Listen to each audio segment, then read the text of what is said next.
Hökmdarın taleyi. Yazar Elçin. Köçürən Milad Teymuri.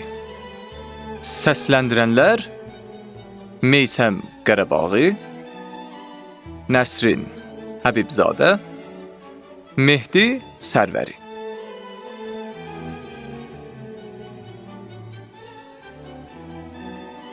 İbrahim xan iti addımlarla sarayın dehlizi ilə gedirdi. Axund Mir Möhsün ağa onun ardınca addımlayırdı. İbrahim xan gedə-gedə deyirdi: Eşitdin də Mir Möhsün ağa, eşitdin Cavad xanın tənələrini, eşitdin məni necə aşkar məzəmmət edirdi. Biz iki devin puskusunda dayanıb, içinə düşdüyümüz bu tilismi qan tökmə ilə sındıra bilmərik. Bizim nicat yolumuz qılıncda deyil, tədbirdədir. Mən nə üçün ürəyimin bir parçasını kəsib Tehrana göndərdim? Mən nə üçün o vaxt Rus generalı Zubua qiymətli hədiyyələr göndərib Rus padişahına öz ixlasımı bəyan etdim? Nə edəcək Cavad xan? Ha? Qoşun verin deyir. Özünü dəvə yem eləyəcək. Vəssalam. Cavan oğullarını itirmiş analar da yerə göyə lənət oxuyacaq. Təki gələcək nəslər bizə lənət oxumasın.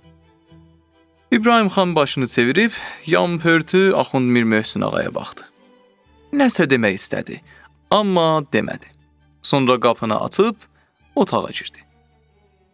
Xanlar əyləşib onları gözləyirdi və İbrahim xan içəri girən kimi yenə ayağa qalxdılar. Əziyyət çəkməyin, buyurun əyləşin. İbrahim xan belə dedi və özü də döşəksədə oturdu. Mən qardaşım Cavad xanın bayaq söylədiyi ittihamlara cavab vermək istəmirəm. Ona görə yox ki, onları qəbul edirəm. Ona görə ki, artıq burada deyildiyi kimi mübahisəyə girişmək zamanı deyil. Vaxt dayanıb bizi gözləmir və bir də onsuz da ki, tarix hər şeyi yerbəyər edəcək. Siz düz deyirsiniz, ağalar. Vəziyyət mürəkkəbdir və getdikcə də daha da ağırlaşır. Biz Ağa Məhəmməd Şahın yaratdığı dəhşətli günlərdən sonra yenə fəlakətlərə düçar ola bilərik.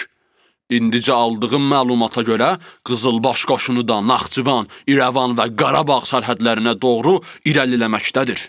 Hiss olunurdu ki, İbrahim xan əsəblərini güclə sakitləşdirir. Qardaşım, Cavad xan, söz sizin idi. Buyurun, hazırki vəziyyətdən çıxmaq üçün siz nə təklif edirsiniz? Əgər siz və eləcə də heç olmasa Şəki, Şirvan, Bakı xanları hər bir xanlıqdan mənə 2000-3000 nəfər atlı versəniz, ha eləyib Sisyanova əlavə kömək gəlib çatınca mən onu aşağı Qafqazdan qovub çıxarardım. Bəs sonra nə olacaq? Aleksandr padişah o saat öz qoşununun aqibəti ilə barışacaq və susub oturacaq? Cavad xan aşkar bir qəzəblə: Bilmirəm, Rus padişahı susacaq, ya nə edəcək? Lakin bütün dünya görəcək ki, biz də varıq, biz də bir qüvvəyik, bizimlə də hesablaşmaq lazımdır. Qardaşım, bunlar hamısı sözdür. Kəlbəli xan dedi: Bəs sərhəddimizə gəlib çatan Qızılbaş qoşunu ilə nə eləyəcəyik? Məhəmməd xan İbrahim xana baxdı. Mən belə məlum edirəm ki, İbrahim xan tamamilə Rusa meyillidir. Ancaq mən məsələ gəlib bu nöqtəyə çatsa, ağalar, bəyan edirəm, İranı tutacağam. Qardaşlar, mən Rus padişahlığının himayəsi haqqında danışanda Azərbaycan öz istiqlaliyyətindən əl çəkib, sözsüz Rusa tabe olması fikrindən çox uzağam. Mən Aleksandrla səmimi dost olmaq fikrindəyəm. Cavad xan əvvəlki ötkəmliyi ilə: Cənab İbrahim xan, Rus generalları Azərbaycanı işğal edəndən sonra Rus padişahı səninlə dostluq mükaliməsinə girməz. Siz özünüzü aldadırsınız. İbrahim xan da get-gedə göz görəti sərtləşirdi. Mən uşaq deyiləm, Cavad xan. O vaxt General Zubovla da Rus taxtı tacı ilə belə bir dostluq barədə danışdım. O, mənim fikirlərimi nəinki bəyənmişdi, hətta alqışlamışdı. Axund Mir Möhsün ağa yavaşdan öskürdü və İbrahim xan ona baxıb bir az narazılıqla Sözün var? Axund həmişəki kimi təmkinlə Üzr istəyirəm ki, siz Xan Əla Həzrətlərinin məşvərətinə müdaxilə edirəm. Amma bugün bu məşvərətdən millətin taleyi asılıdır. Mən uzaq şimalda yaşayan Rus xalqı haqqında fəna bir söz deyə bilmərəm. Çünki bütün millətləri bir olan Allah yaradıb. Amma Rus padişahının Qafqaza və eləcə də Azərbaycana ağır toplarla, yeni əsləhə ilə silahlanmış qoşunla gəlməsi məgər dostluqdan xəbər verir. Zubov da, Sisyanov da ilk növbədə bizim atababalarımızın tikdikləri qalaların açarlarını tələb edirlər. Orada qoşunlarını yerləşdirmək istəyirlər. Belə bir dostluğa inanmaq olar? Üzr istəyirəm, Əla Həzrətlər, bəlkə də başımdan böyük danışdım. İbrahim xan tərs-tərs Axund Mir Möhsün ağaya baxdı. Amma yenə bir söz demədi. Kəlbəli xan dedi: Axund ağa düz buyurur. Mən də Axund ağanın sözlərini doğru hesab edirəm. Yox, ağalar, mən İbrahim xan, sənə də, xan cənabları, sizlərə də axırıncı dəfə təklif edirəm. Təcili surətdə hazır atlılarımızı birləşdirib, Sisyanovu qovmağa razılıq verirsinizmi? Artıq dərəcədə təvəqqü edirəm. Son sözünüzü deyəsiniz. Mən General Sisyanovla görüşüb danışmamış heç bir qərara gələ bilmərəm. Cavad xan Kəlbəli xana və Məhəmməd xana baxdı. Onlar bir söz demədi. Cavad xan cəld hərəkətlə ayağa qalxdı. İbrahim xan, mən görürəm ki, məsələnin nə qədər ciddi olduğu nə sizi, nə də bu xan qardaşlarımızı mənim qədər narahat etmir. Ona görə də mən məclisinizi tərk edirəm və sizi xəbərdar edirəm ki, mən son nəfəsimə qədər Rus padişahının qoşunu ilə vuruşacağam. Mən namusumuzu, torpağımızı axırıncı gülləmə qədər müdafiə edəcəyəm. Və Cavad xan sürətlə otaqdan çıxdı.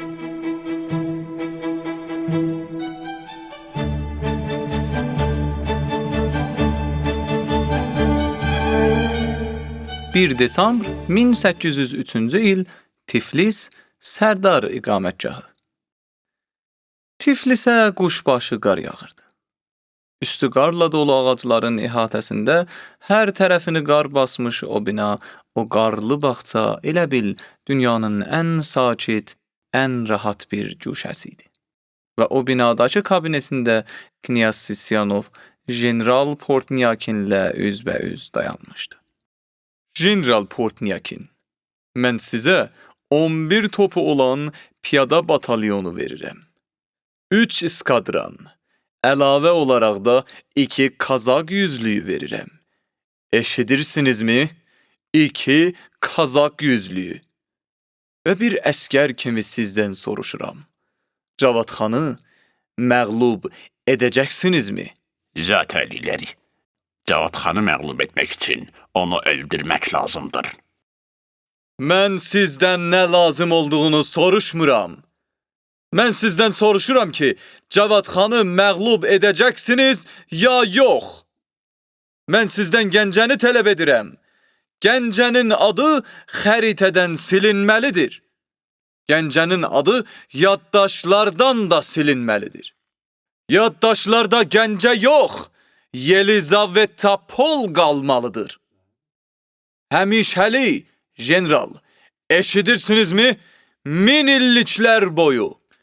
Biz Cavad xana elə divan tutmalıyıq ki, bu yerlərin bütün Türk tayfasına dərs olsun.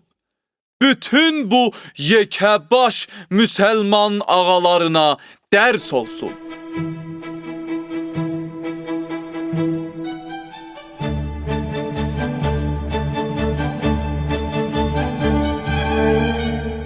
Göydə uçuşan qara qarğaların qarıltısı get-gedə uzaqlaşdı və bir-birinə dəyən qılıncların, atılan güllələrin, fınxıran atların, hücum edən, nalə çəkən əsgərlərin səsi bütün aləmi başına götürdü.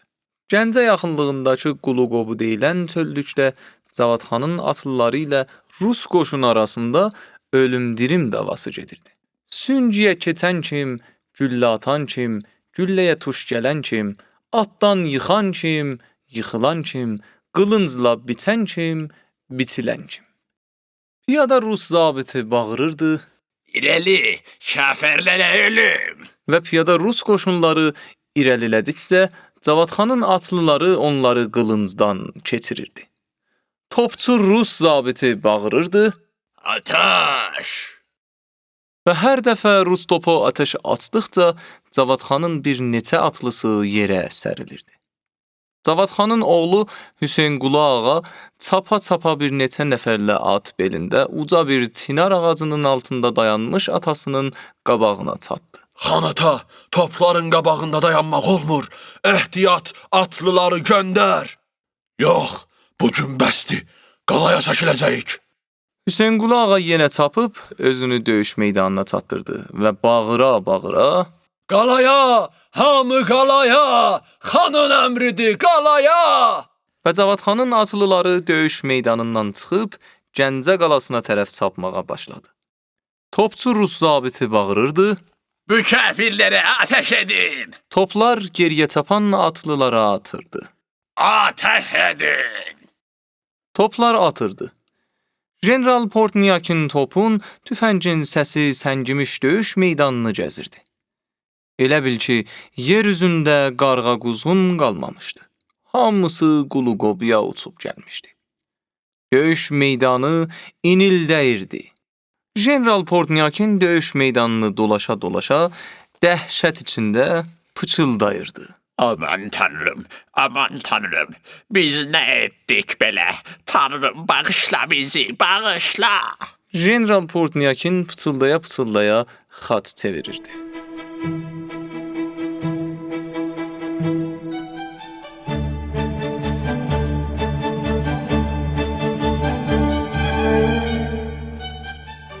Xidmətçi İbrahim xanın otağına girib.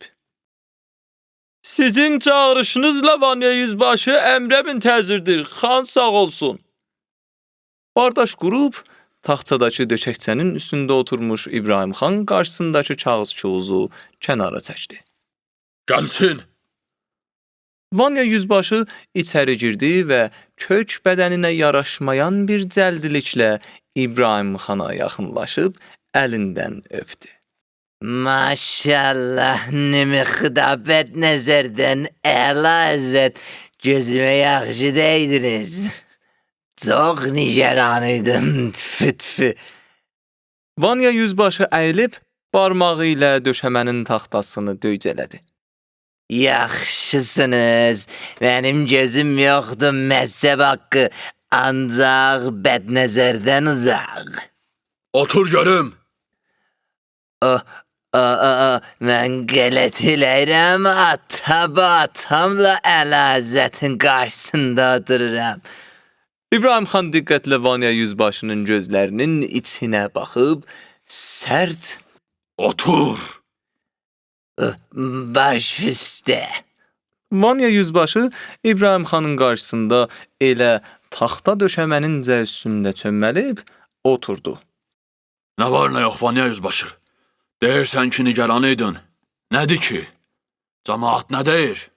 Camaat nə deyəcək, xan sağ olsun. Camaat sizin qəhrəman atanız Pənahxana rəhmət oxuyur. Siz əla həzrətə də uzun ömür arzulayır. Bəs sən niyə nigaran idin? Bəs necə nigaran olmayım? Mən nigaran olmayım, bəs kim nigaran olsun? Siz əla həzrət mənə torpaq verdiz. Mən bana zorlu Vanyanı Vanya yüzbaşı etdiz. Dünyadakı xarab dünya. Bəs mən nigaran olmayım ki, əla həzrət bu xarab dünyada sıxılır, ya yox? Ruslar oradan fırtlayır. Qızılbaşlar buradan zuhur eləyir. Əbülfət ağa da ki, deyirlər. Vanya yüzbaşı sözünü yarımçıq kəsib susdu. Nə deyirlər? Əbülfət xan nə? Vanya yüzbaşı cavab verməyə çətinlik çəkirdi. İbrahim xan qəzəbləndi. Mən səni bura ağzına su alıb oturmağa çağırmışam. Vanya yüzbaşı yerindən qalxmaq istədi. İbrahim xan əlinin hərəkəti ilə onu saxladı. Danış görüm. Xan sağ olsun, sizin bizə elədiyinizi kim eləyib? Heç kim. Qarabağın dümü kimi, Tuğ kimi, Xankəndi, Hatrot, Daşaltı kimi səfalı yerlərində bizə torpaq ayırdınız. Ev eşiyi tikdirdik, kəndlər saldıq. Bunlar məlumdur. Vanya yüzbaşı mətləbdən danış. Nə deyirlər Əbülfət ağa barədə? Elə onu deyirəm ki, xan sağ olsun. Mən nə bilirəm, gərək sizə deyim. Borcumdur. Camaat deyir ki, Əbülfət ağa, Allah onun canını sağ eləsin. Həmişə kefi kök, damağı da sağ olsun. Camaat deyir ki, Əbülfət ağa Fətəli Şahla çox yaxınlaşıb. Yəni siz Əlahəzrətin Rusa meylindən narazıdır. Araya sükut çökdü. Nəhayət İbrahim xan Yaxşı. dedi və ayağa qalxdı. Vanya yüzbaşı da vücuduna yaraşmayan bir cəldiliklə ayağa sıçradı. Mən səni başqa məsələ üçün çağırmışam. Bizim bu Axund Mir Möhsün ağa barədə nə danışırlar? Doğrusu son vaxtlar gözüm ondan su içmir. Axund Mir Möhsün ağa, Vanya yüzbaşı təkrar etdi. baş üstə nə lazımdır öyrənərəm. Əlahəzrət izin versə mürəxəs olaram. Deyəsən tələsirsən? Sizin sarayınızdan, qohum əqrabanızdan uzaq, Əlahəzrət, ölü yerinə getməliyəm. Kimdir rəhmətə gedən? Əşi, bizim bir Petros ağa var idi. Petros Dəlləkiyan. Dünəncizə lampanı yandırıb kitab oxuyurmuş yazıq, pəncərədən güllə ilə vurublar. İbrahim xanın yadına düşdü. Hə, səhər mənə dedilər. Güya düşmənçilik idi. Balam, o Petros ki gecə gündüz kitab yazan, kitab oxuyan sakit bir adam idi. Onunla kimin düşmənçiliyi? Xan sağ olsun. Dünya avara dünyadır.